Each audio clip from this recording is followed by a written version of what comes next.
Please subscribe to our channel, and for latest update, click on the bell icon. Hello everybody. Today I'm going to talk to you about sharp memory. Well, you remember your name, you remember your native place, you remember your mother tongue, you remember your parents, details of your parents. We remember most of things that are relevant to us, right? But what happens is, as we grow older, we tend to blame it on age. Like, meaning to say, when I was in school, I used to remember so many concepts, etc.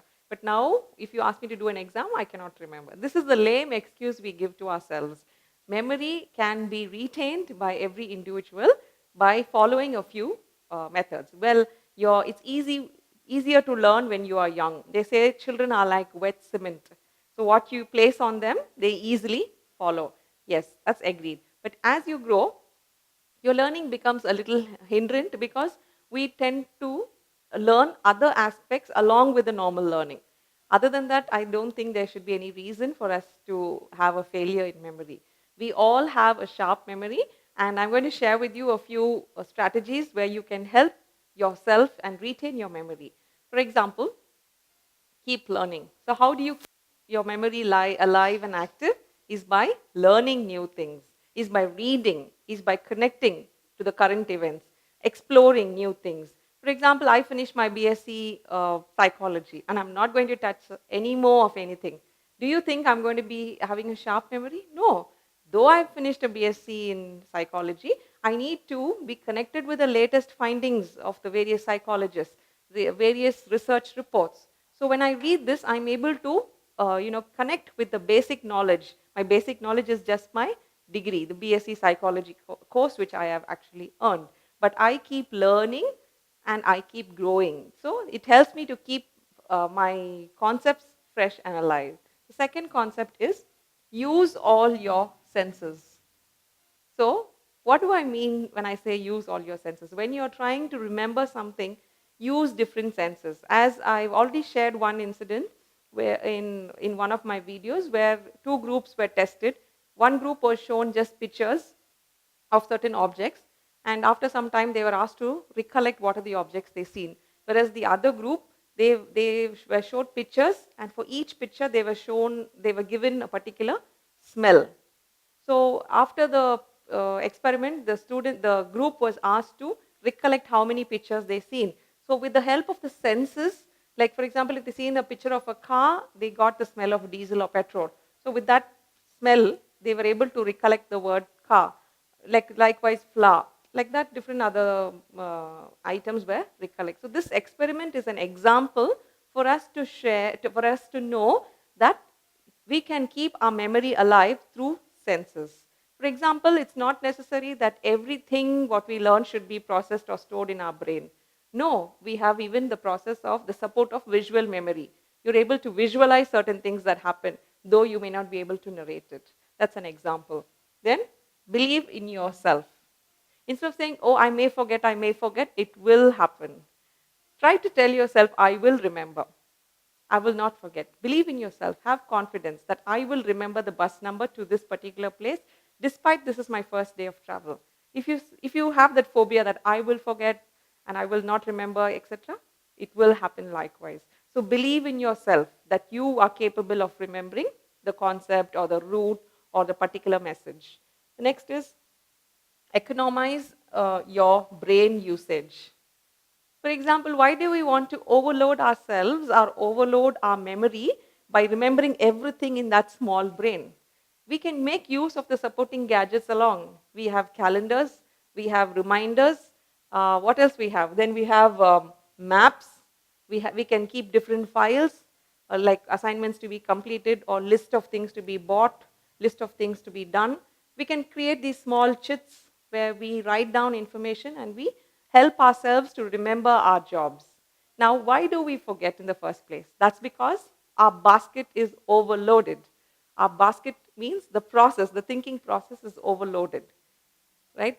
We must, just as how we remember in the morning when you wake up, you need to go to the toilet, you need to have you need to brush your teeth, and then you need to have water, and then your, etc., your drinks, your meditation, your exercise. Does somebody remind us to do this? No. We do it automatically. because it's fresh in our memory. We keep repeating it, right? Repeat what you know. This is what was the next point. I've already covered it. Keep repeating. When we repeat, it becomes a part of our life. And so much to say, we will not be able to carry out that day without completing this particular task. And sharp memory is very important for you, especially when you are in an organization where you have to remember what was discussed in various meetings. You might have to remember what was the quotation given to a particular project or a particular client. You must be able to remember certain details which are very essential for you as a person as well as for the growth of the company. You just cannot put yourself into a situation and you tell your boss you can't remember.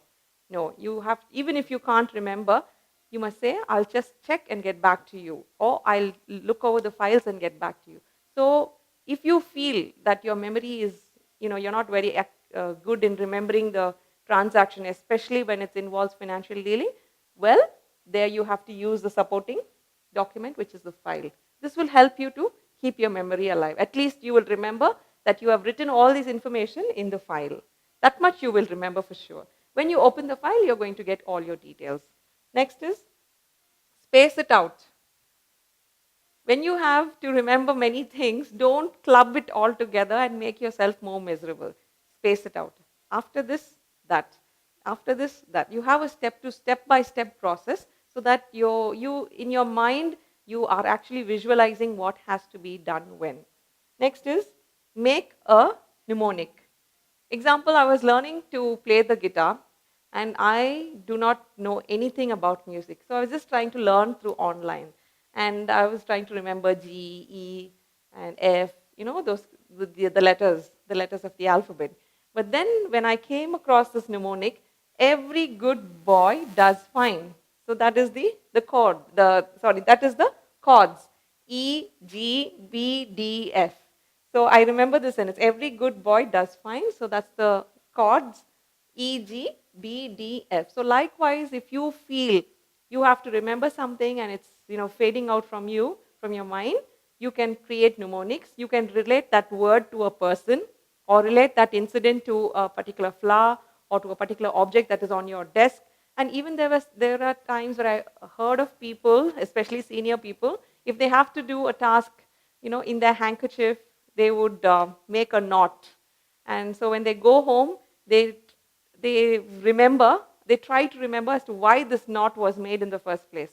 And then they remember, oh, I have to take this sari and give it to her. So I put this knot. So like this, we can help ourselves because memory is very important for us as a person.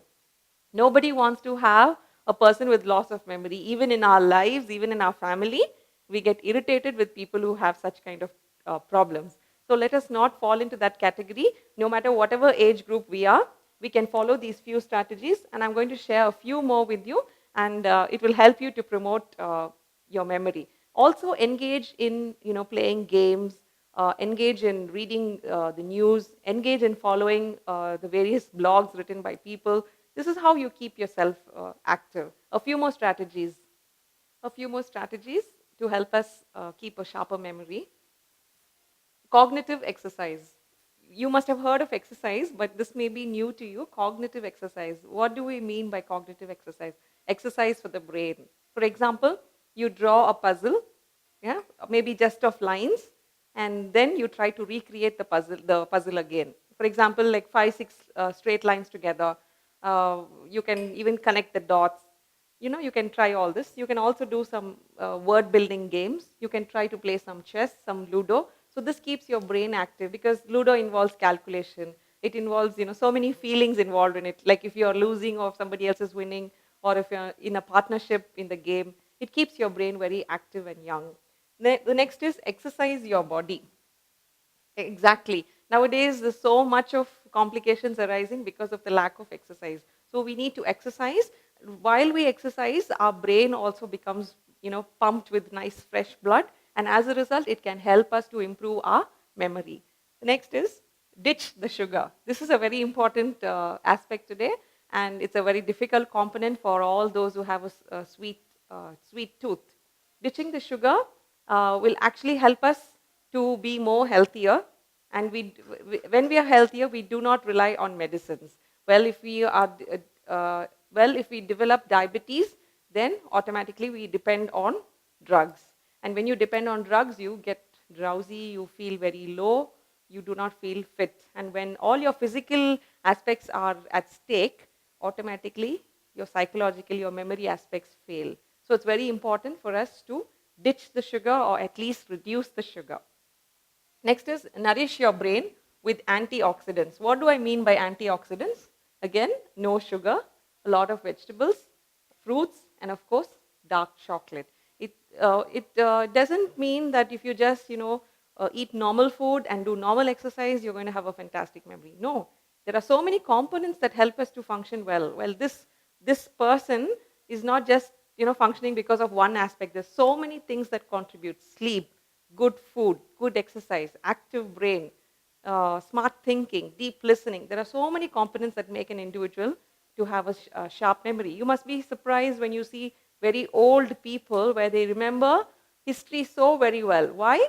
They must be working on picture memory. They picturized everything that happened in their life, and they are able to say, give it to us in the form of history.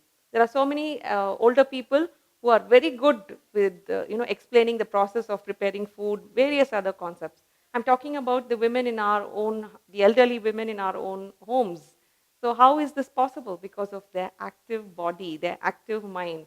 They are well established as a person, and that's why they are able to keep on to sharp memory. The next is deep listening. When you listen deeply to something, you will not forget. Deep listening means reflective listening. You listen to something, you think about it, you work on the pros and cons, yeah? You develop a kind of thought from it, a thought process. For example, we see so many movies, but do we remember the stories of all the movies? No.